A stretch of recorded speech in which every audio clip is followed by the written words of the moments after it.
اعوذ باللہ من الشیطان الرجیم، بسم اللہ الرحمن الرحیم۔ تو آج ہم بات کرنے جا رہے ہیں سیمپلنگ پہ کہ سیمپلنگ کیا ہوتی ہے۔ تو سیمپلنگ میں سب سے پہلی چیز جو ہوتی ہے وہ ہوتا ہے سیمپل، کہ سیمپل کو ہم کس طرح ڈیفائن کر سکتے ہیں۔ سیمپل کا مطلب ہوتا ہے کہ کسی بھی پاپولیشن کا سب سے چھوٹا یونٹ جو کہ اس پاپولیشن کی تمام تر پراپرٹیز کو بتاتا ہے وہ سیمپل کہلاتا ہے۔ انگلش میں ڈیفائن کرنا ہو تو ہم اس طرح ڈیفائن کریں گے کہ the smallest portion or unit of the population which express all the properties of the population is called a sample۔ اب بات کرتے ہیں کہ سیمپلنگ کیا ہوتی ہے، کہ آپ کسی بھی پاپولیشن سے جو سیمپل کو لیتے ہو، آپ کسی بھی پاپولیشن سے جو سیمپل کو لیتے ہو یا سیمپل کو اٹھاتے ہو یا سیمپل کو پک کرتے ہو، اس سیمپل کو کسی بھی پاپولیشن سے پک کرنے کا جو طریقہ ہوتا ہے اسے ہم کیا کہتے ہیں، سیمپلنگ کہتے ہیں۔ کسی بھی پاپولیشن سے سیمپل کو لینے کا طریقہ وہ سیمپلنگ کہلاتا ہے۔ آپ اس کو انگلش میں ڈیفائن کرنا چاہیں تو آپ ایسے کر سکتے ہیں کہ the process of take a sample from the population is called a sampling۔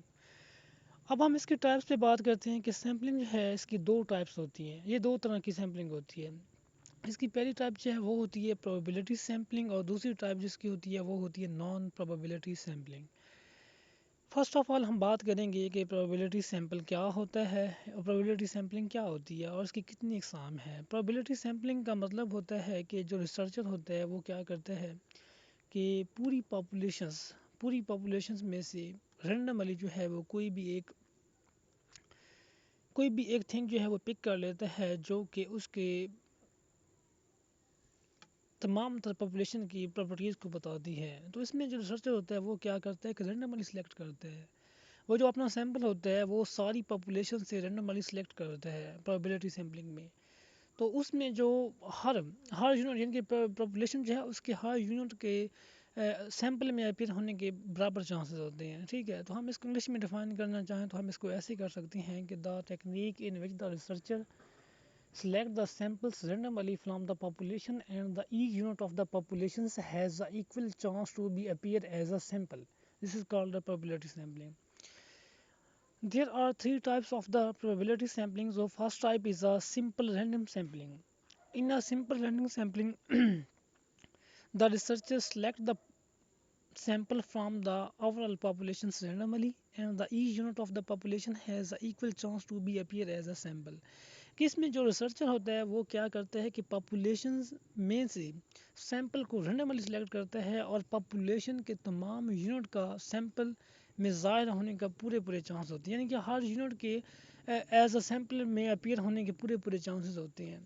For example اگر آپ لاٹری کی مثال لے لو کہ لاٹری میں کیا ہوتے ہیں کہ بہت ساری جو ہوتی ہیں وہ پرچیاں وغیرہ جو ہوتی ہیں ان کو ہم کیا کرتے ہیں مکس کر کے ایک باؤل میں ڈال دیتے ہیں اور رینڈملی ان میں سے کوئی بھی ایک جو ہے وہ پرچی اٹھاتے ہیں، ٹھیک ہے۔ تو اس میں یہ ہوتا ہے کہ ساری پرچیوں کے اپیئر ہونے کے برابر چانس ہوتے ہیں، اسے ہم کیا کہتے ہیں، سمپل رینڈم سیمپلنگ۔ آگے آتا ہے کہ stratified random sampling. Stratified random sampling, اس سیمپلنگ میں کیا ہوتا ہے کہ پاپولیشن جو ہے اس کو ہم ڈیوائڈ کرتے ہیں گروپس میں ڈیوائڈ کرتے ہیں، اور جو ریسرچر جو ہوتا ہے وہ انہی گروپس میں سے کیا کرتا ہے، سیمپل کو سلیکٹ کرتا ہے۔ انگلش میں آپ نے اس کو ڈیفائن کرنا ہو تو ایز اے ایزی ورڈ آپ اس طرح ڈیفائن کر سکتے ہیں کہ when the population is divided into groups and the researcher select the sample from those groups, this is called a stratified random sampling۔ For example اگر آپ میاں والی میں سے کیا کرتے ہیں کہ اگر آپ میاں والی میں سے کرونا وائرس کے مریض وغیرہ جو ہے اس کو ڈھونڈنا چاہتے ہیں، ٹھیک ہے، تو آپ کیا کریں گے کہ میاں والی میں جتنے بھی ولیجز جو ہیں ان سب کو کیا کرے گی، ڈیوائڈ کر لو گے، ٹھیک ہے، ان سب کا نام لے لو گے، ٹھیک ہے، اور ان میں سے کچھ ولیج جو ہیں وہ آپ کچھ کے آپ گروپ بنا لو گے، ٹھیک ہے، گروپ بنا لو گے اور پھر آپ جا کے اسٹڈی کرو گے تو آپ کے جو کیا نام ہے رزلٹ ہے، آپ جب وہ اپیئر ہوں گے تو آپ ان کو جنرلائز کر سکتے ہو، ٹھیک ہے۔ اس کی تیسری ٹائپ جو ہے وہ ہوتی ہے کلسٹر سیمپلنگ۔ کلسٹر سیمپلنگ میں یہ ہوتا ہے کہ جو اوورال پاپولیشن جو ہوتی ہے ہم اس کو کیا کرتے ہیں چھوٹے یعنی کہ سب گروپس میں ہم کیا کرتے ہیں، ڈیوائڈ کر دیتے ہیں، اور جو ریسرچر جو ہوتا ہے وہ کیا کرتا ہے کہ ان سب گروپ میں سے کیا کرتا ہے، سیمپل کو سلیکٹ کر لیتا ہے۔ آگے ہوتا ہے کہ سسٹمیٹک سیمپلنگ۔ سسٹمیٹک سیمپلنگ میں یہ ہوتا ہے کہ جو ریسرچر جو ہوتا ہے وہ کیا کرتا ہے، ایک انٹرول بناتا ہے۔